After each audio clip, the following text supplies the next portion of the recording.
3. Oh, no. I was going to do the countdown, but it already was done counting down. Happy Wednesday. I cannot believe tomorrow is the last day of March, the end of quarter 1.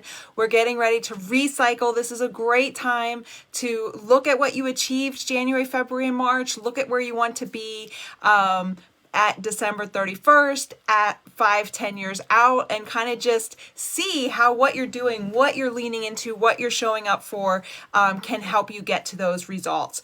So this week, our focus is all about excuses and choices, and I'm so excited to share these with you. I love how everybody really pitched in between the private messages and the comments on Michelle's video yesterday and the comments on my post this morning. We have got a lot of excuses. So my hope is that once we go through this tonight, my short 20-minute spiel, maybe 15 minutes, because I'm feeling a little antsy. I feel like I'm talking fast. But once we go through this chat, I'm hoping that you find something to help you with what maybe one of your common excuses is and how to get over it.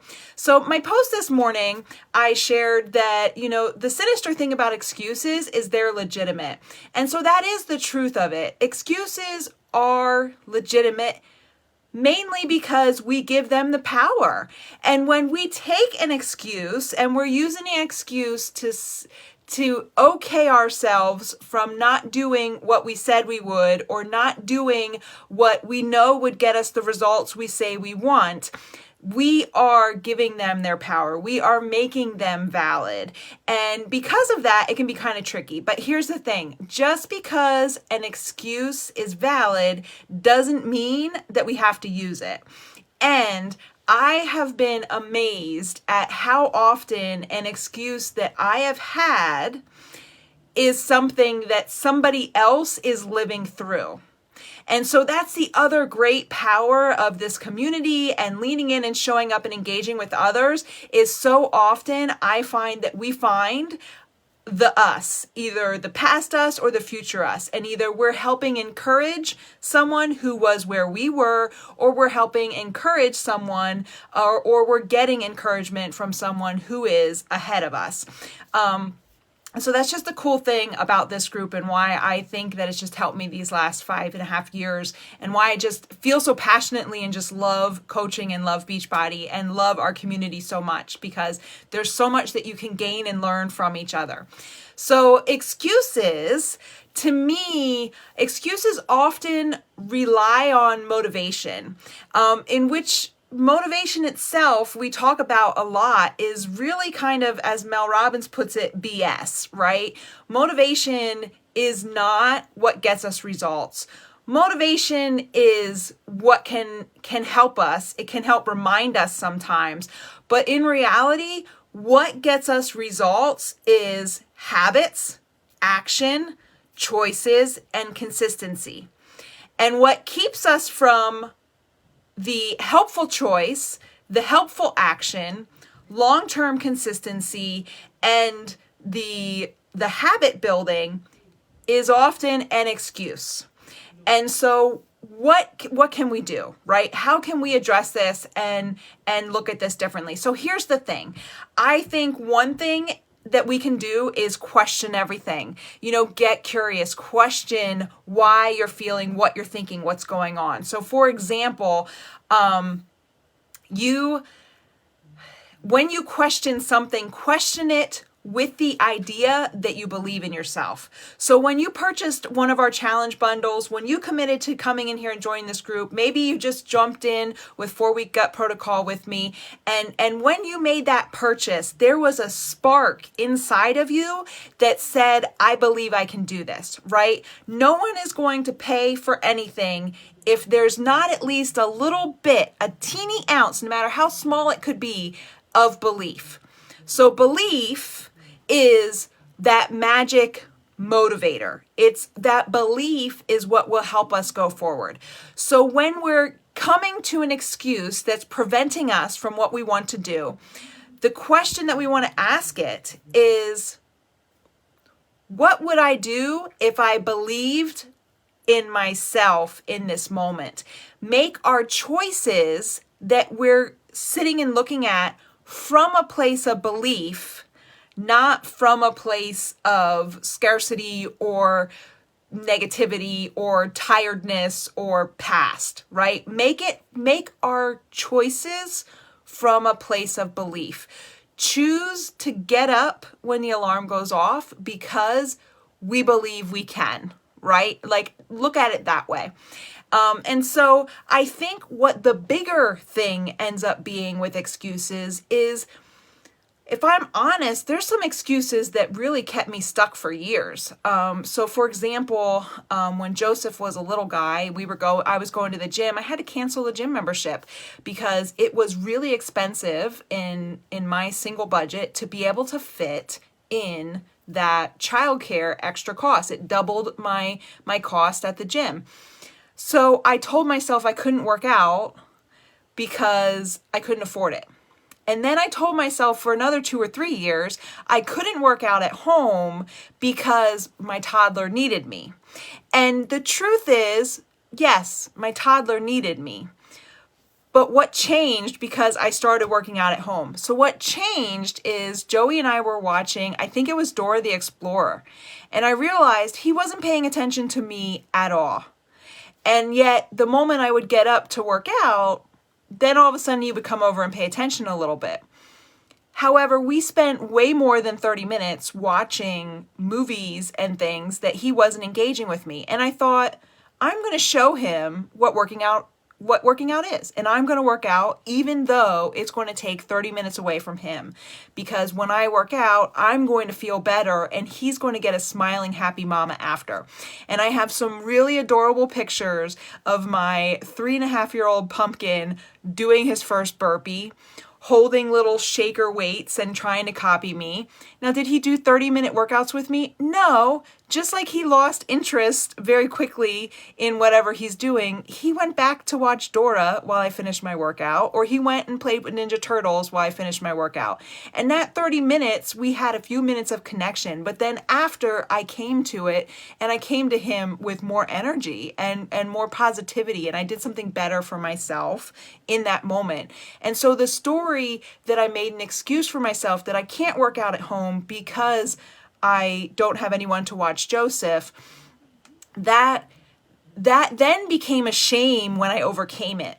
And so then I overcame what was an excuse for years, and then I punished myself for, well, why didn't I get off my butt sooner? And I started having this shame cycle. So I think sometimes we resist overcoming an excuse because it means we could have overcome it years ago. And so if I can give you anything from this talk tonight, please let it be to not shame yourself for your past choices.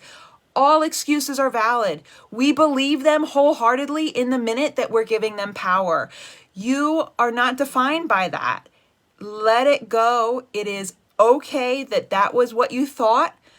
However, you're looking to make yourself even better, and you're looking to change and release that. So do yourself a favor, learn from me, and when you're resisting overcoming an excuse, take a pause and find out, am I trying to overcome this? Am I trying to resist this because I don't want to be wrong?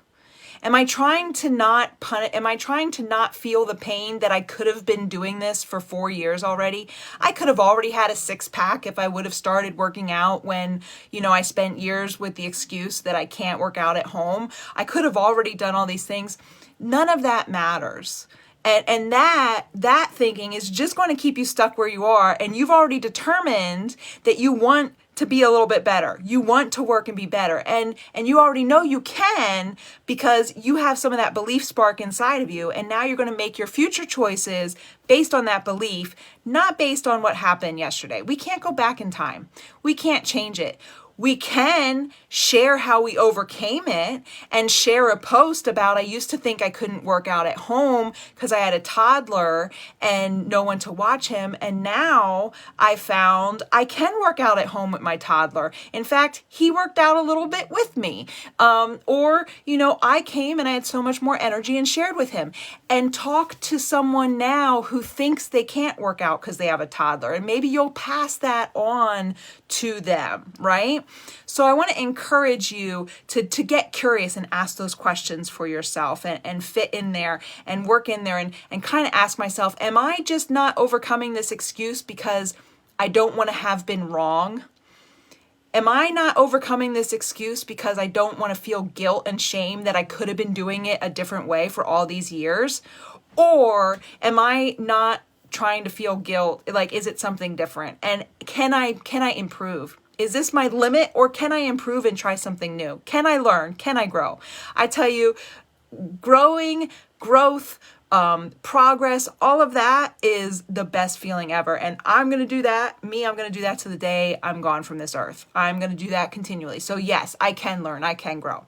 So how we're going to address some of these is we're going to look at some of these, and I'm going to tell you a suggestion that I would do, or how I would ask myself if this is my excuse or when it's been my excuse. And I encourage you to also comment in the video how you've overcome this excuse, because what I think is so cool is I had one person messaging me an excuse with how they overcame it, and then I had another person putting in an excuse, and they're currently, someone else is living the same situation and found a way to overcome. So I'm pretty sure that whether you have an excuse, you can throw it in the comments, and I'm sure someone here has either overcome it or is overcoming it now and can share that solution with you. And then, like I said, just resist the urge to not want to be wrong. Like, resist the urge to hold on to that excuse, and just let it go. It's okay. You're only going to miss out a potential better future when you let it go and try something new. So we are going to attack these excuses right now, and then I'm going to give you some other ideas to help you keep that spark of belief and keep that excitement in your mind's eye, because if we're focusing on an excuse, that means the reason to not is stronger than the reason to. And so I want to give you some fun reasons to, along with the vision for yourself, your health, your life that we've been talking about since the beginning of the group started. Like, the first thing that we want to know is, what do you want to get? How do you want to feel, right? So let's hit these excuses. So the first one is, you have a headache, so you sleep in, and then you kind of justify it that, well, there's 7 days a week and this program only has 4 workout days. So I'm going to say, okay, it already happened. You already slept in and you missed your workout. I'm going to say, why don't we change what we consider a workout? Now that you woke up, let's do some squats when you go to the bathroom, or let's do a walk around the house when you get home, or let's do 10 minutes of dancing while you're in the kitchen cooking dinner, and find some other movement for the day just to get some extra movement. And then I'd be curious as to why you had a headache. Look at your tracker. Did you get enough water yesterday? Did you maybe have some alcohol? Did you not get enough sleep? Like, let's use this excuse as an opportunity to find out why it happened and address it for next time. So next time you want to have the 3rd or 4th drink, remember, oh, I had a headache and couldn't wake up in the morning. I'm going to skip that 4th drink and just have a glass of water and enjoy the company of my spouse or my friends or whatever, it is. The excuse of being sore from yesterday. So again, this one sounds more like a workout related excuse. If you are sore, that is great. It means you worked your body. And this is one of the benefits of following the Beachbody program's calendar. So all the calendars are made by professional trainers. You would pay hundreds of dollars a month to have a trainer give you those calendars. You get them with the on-demand programs.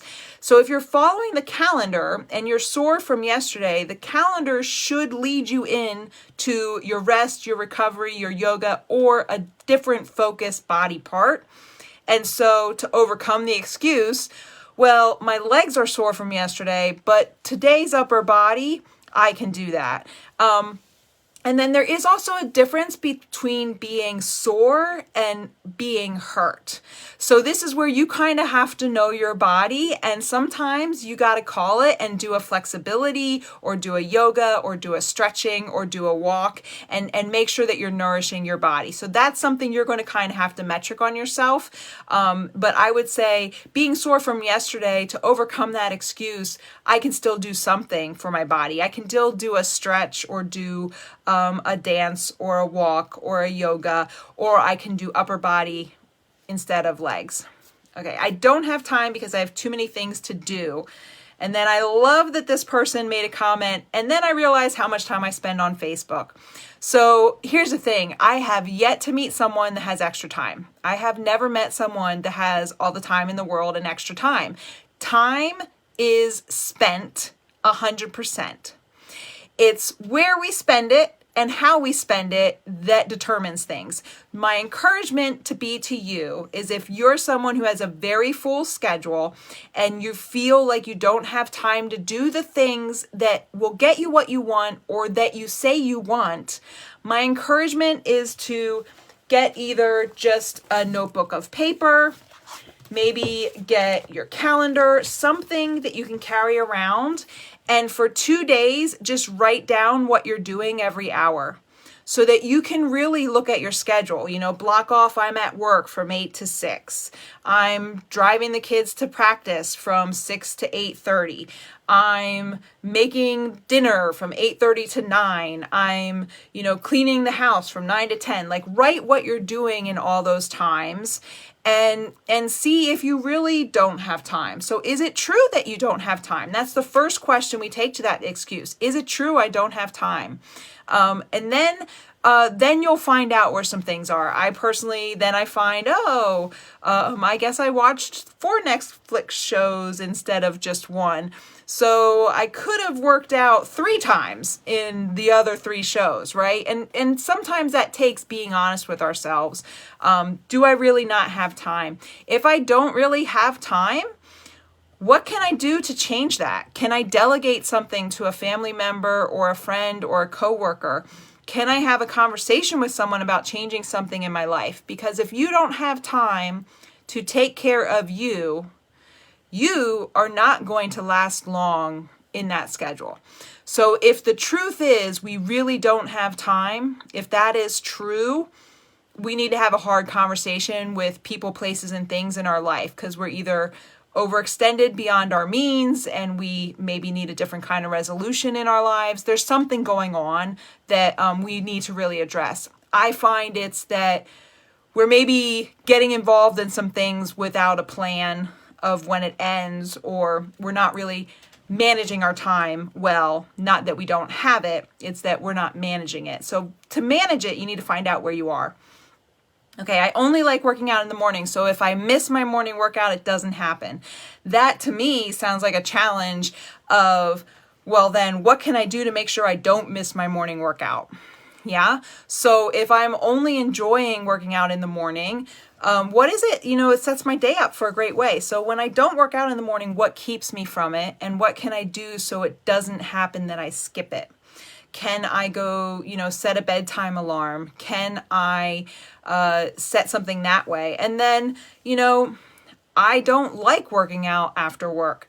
But if I miss my morning workout, I am going to work out after work so I can remind myself how I'm definitely getting up at the alarm tomorrow, or how I'm definitely going to bed on time tonight so I can wake up tomorrow. This one, my husband keeps buying cakes and donuts. So in this one, we can't always control the food that's around us. We don't necessarily have control over what comes in our house. We don't necessarily have control what comes into our offices, what friends or family offer to us. All we can do is ask that they support us on a health journey. Maybe they'd be willing to hide the food, not tell you about it, maybe keep it in their car, have just a conversation that, you're working through making some changes and this is really tempting to you and you'd like to have as little temptation as possible. And in the end, it is a benefit to them, because if you get your goal, if you get healthier and fitter and stronger and smaller and more flexible and happier, you're going to be coming their way a lot more in a lot of different ways that are all positive. And I'm not just talking about in the bedroom. I'm talking about in conversation, in life, and sharing your house and life together is going to be more positive. So it behooves them to support you on your health journey and help you out if you're having like a 30-day challenge or you're taking on this gut protocol.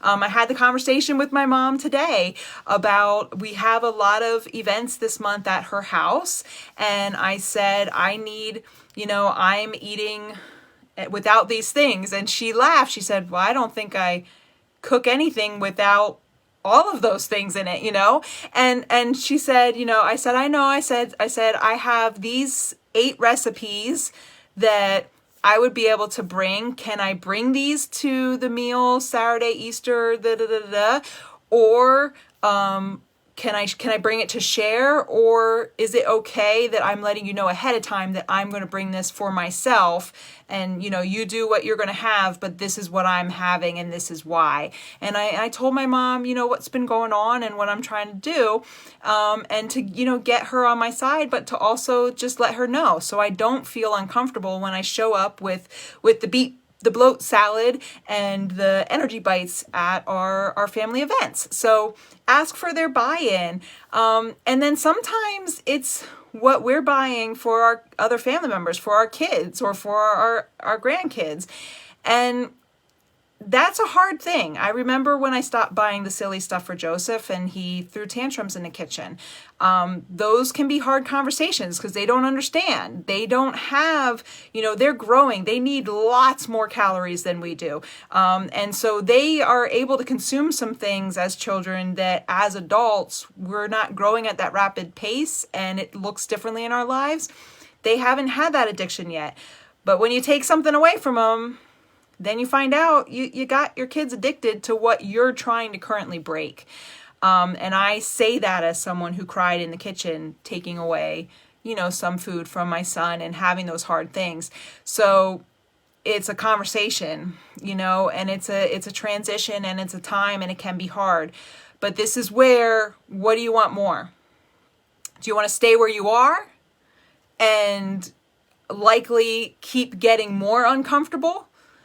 Because staying still never really happens, right? So you're either going to stay where you are and get more uncomfortable, or have some uncomfortable conversations now and get to a really amazing feeling.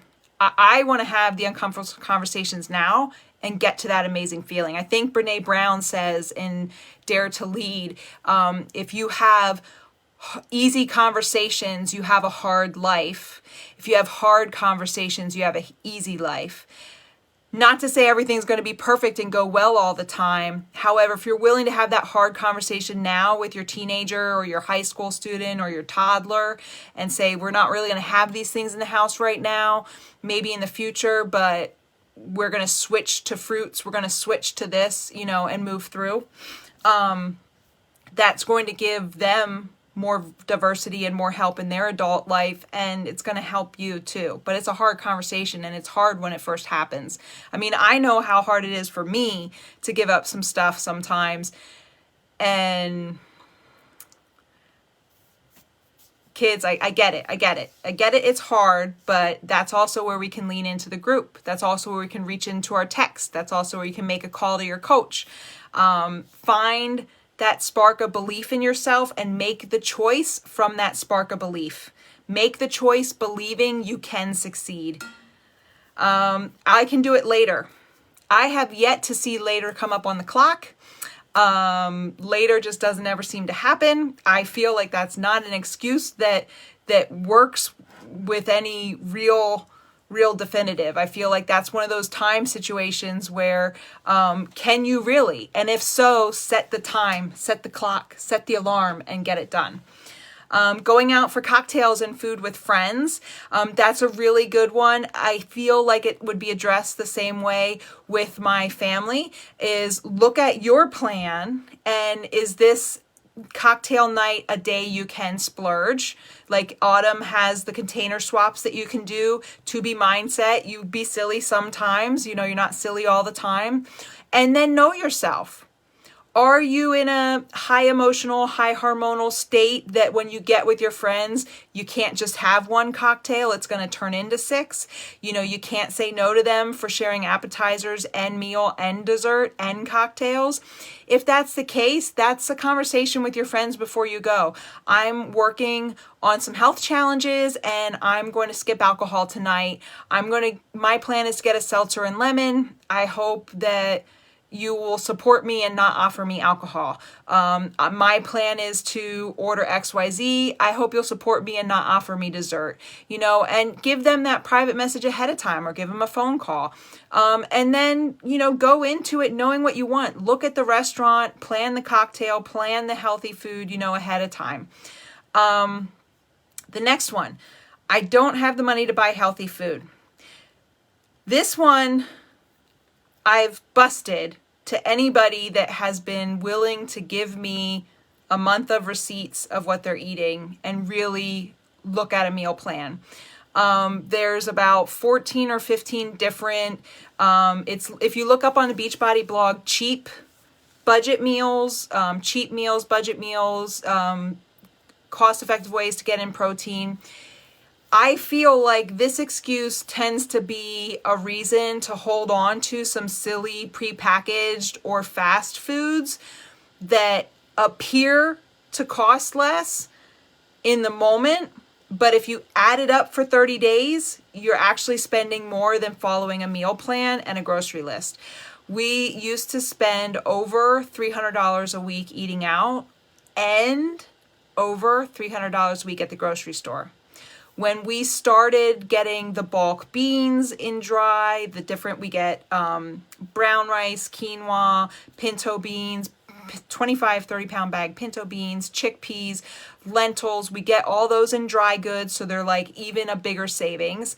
And then go to somewhere like Elias Market or a Produce Junction or some local vegetable shop, and you're getting the fruit and vegetables just to eat for that week.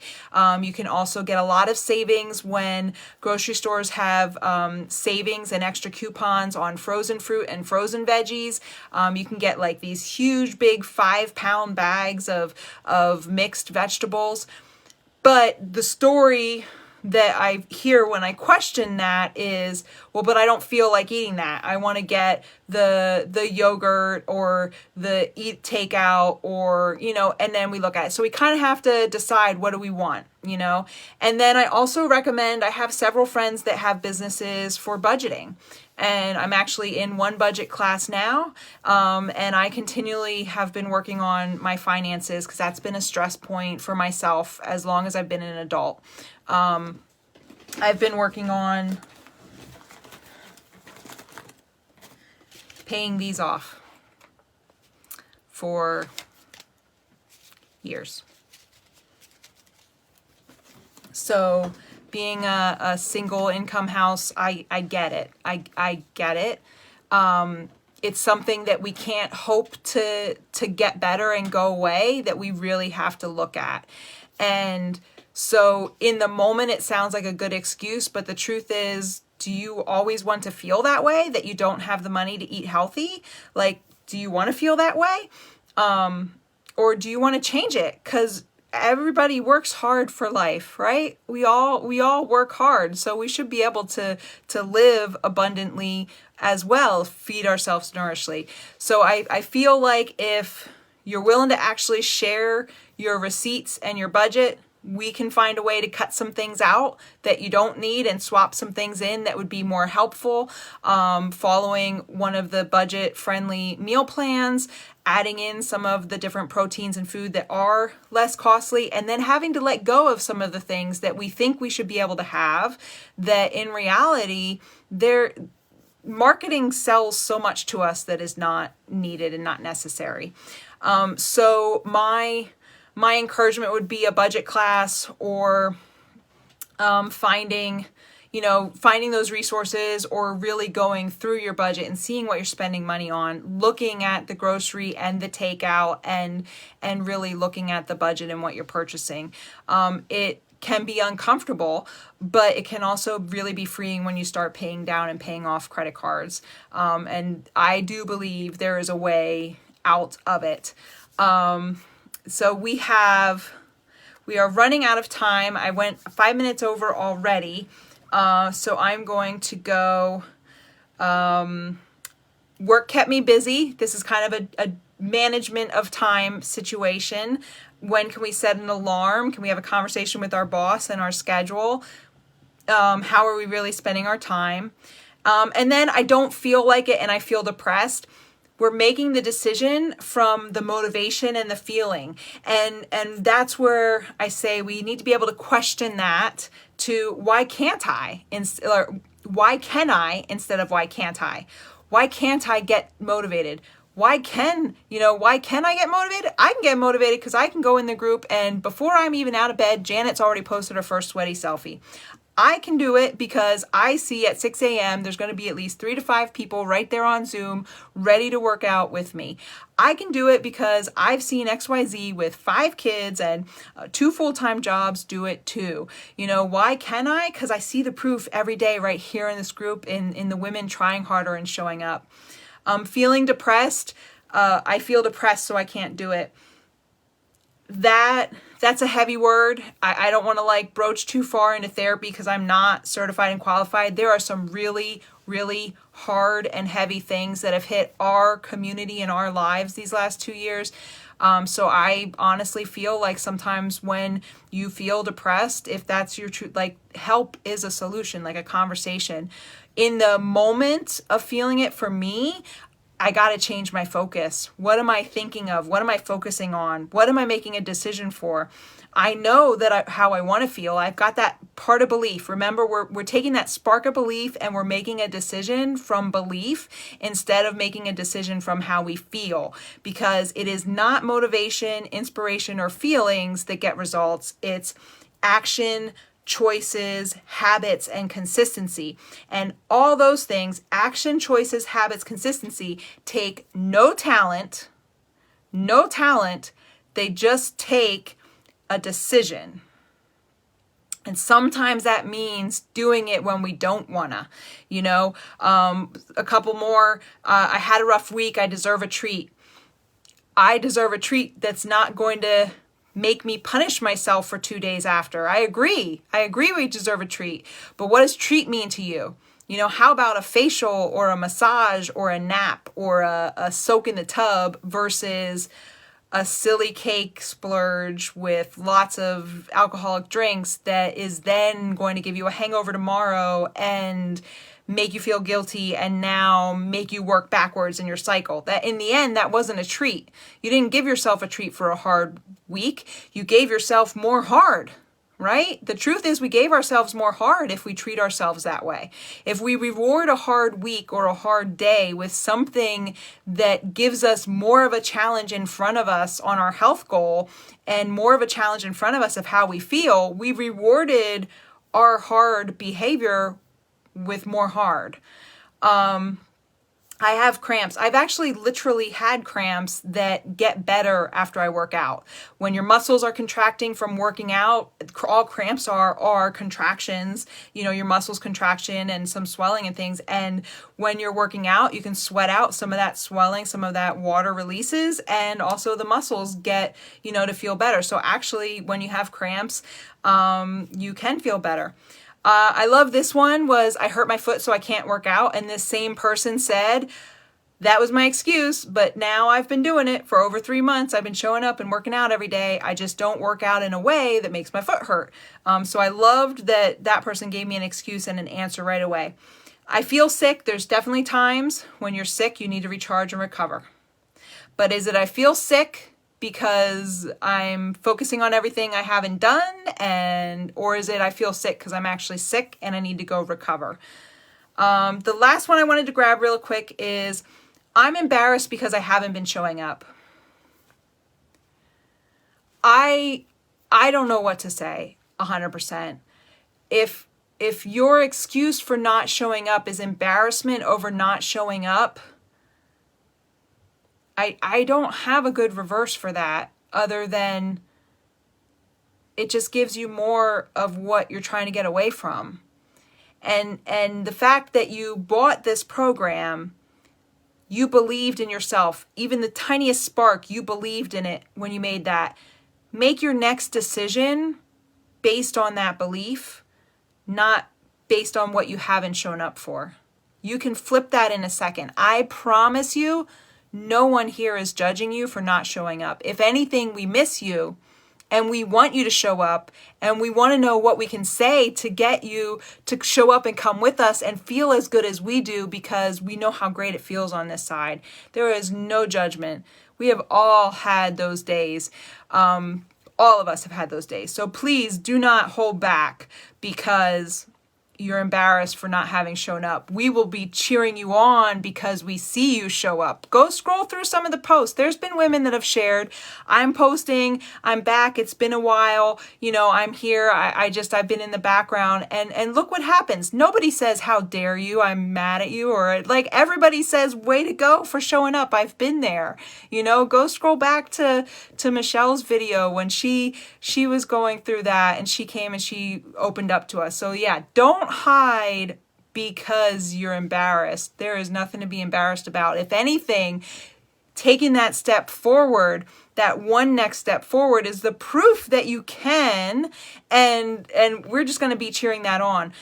Just like I made in my post on Monday, the courage to start. If you had the courage to make the purchase, you had the courage to start, you have it in you. You have that belief. You have that courage to achieve what you want.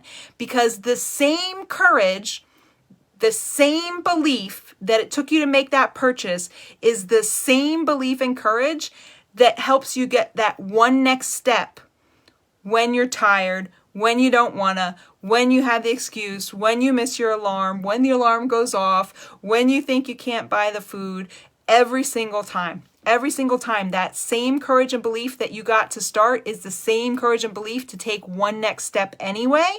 And so because of that, I know you can do this. So I was going to, I have those, I'll put those excuses in the comments too. Like I said, everybody keep sharing and engaging how they're going to overcome them so we can all just learn from each other. And one thing that I want to kind of leave you with is I have a drawing. Y'all got to call me out sometimes. I drop the ball sometimes. Sometimes I'm juggling lots of balls and I drop a ball. And I dropped the ball on the movers and shakers. So my assistant did send me the movers and shakers for the last 3 weeks. And I also have everybody who purchased 4-week gut control in there. And we're going to do 6 drawings right now. And then I want to kind of give you that little like, hey, if I don't have that belief in this moment, what can I use as something to get excited about? And so something I want you to get excited about, if you haven't noticed already, is the badges in BOD. You get a badge when you do your first workout, when you do your first ride, when you do your first shake. You get a badge when you get to 10 shakes and 25 shakes and 25 workouts. I think Jill got to 50 workouts, and so those badges, like you may say badge, but I hear habits. I hear actions. I hear choices. I hear consistency. I hear, ooh, I'm not going to break that streak. I'm going to keep going and get that next badge. And when you log your shakes and your workouts, you go in my weekly drawing, which I have dropped the ball on the last 2 weeks, and nobody called me out on it. But call me out on it because I want to give this drawing out to you every week and keep these drawings going and keep celebrating these wins. They're reminders. When you get that badge pop up because you logged a workout or you logged your shake, that's a reminder that you're investing in yourself. That's a reminder that you're creating consistency and habits. That's a reminder you're keeping a promise to yourself. And it's those habits, those action, those choices, those consistencies that create the results that will overcome those excuses when they come up. So here we go. Gonna get y'all set up here. Your name goes in the drawing for your logging your shakes and workouts, and it goes in the drawing if you got 4-week gut protocol. So a lot of you are in the drawing more than once, and you can win more than once. So I'm going to do 6 drawings right now, and we're going to see who wins. You can win more than once, and then it's going to set back. And then next Wednesday, I'll be doing another drawing, and it'll be all the people that log shakes and workouts this week who go in the drawing next week. Savvy? We were watching Pirates of the Caribbean, so I'm saying savvy, savvy. Okay, here we go. Here we are. Our drawing. Number 1.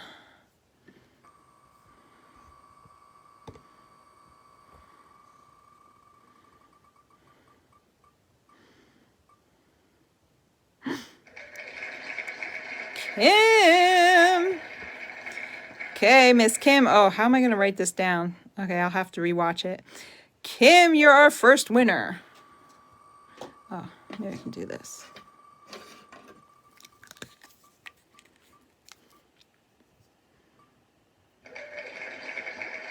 Sherry. Sherry, you are our second winner.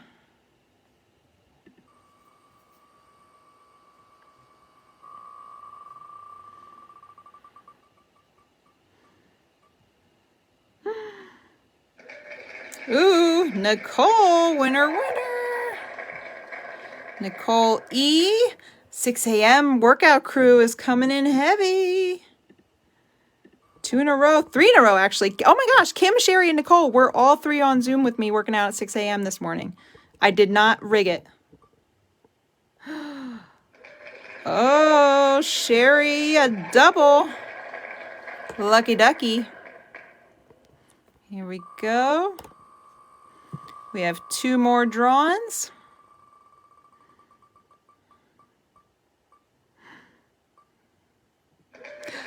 Sarah S.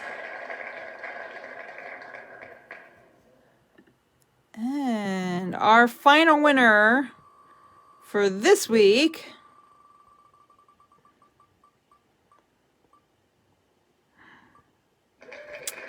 Melody. Melody. Oop.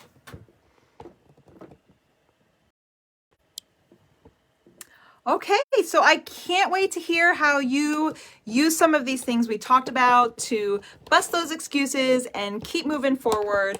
I hope this was helpful.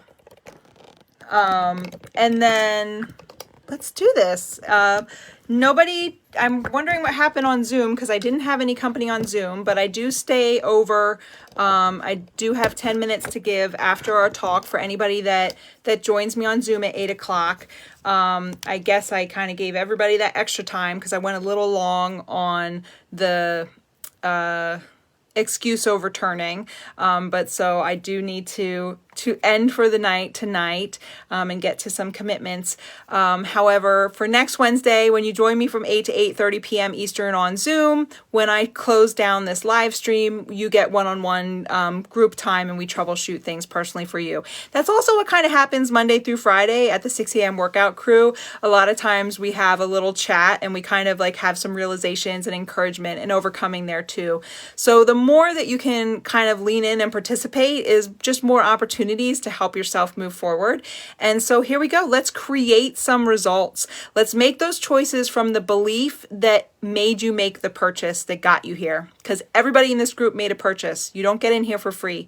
You made a purchase, and that was a promise to yourself and a commitment to yourself to use a tool to get yourself to feel better and get to that best health for your family, for your loved ones, for you, for your future. So let's do this. Let's keep on going. And I'll message y'all about your prize in the morning. Okay, bye-bye.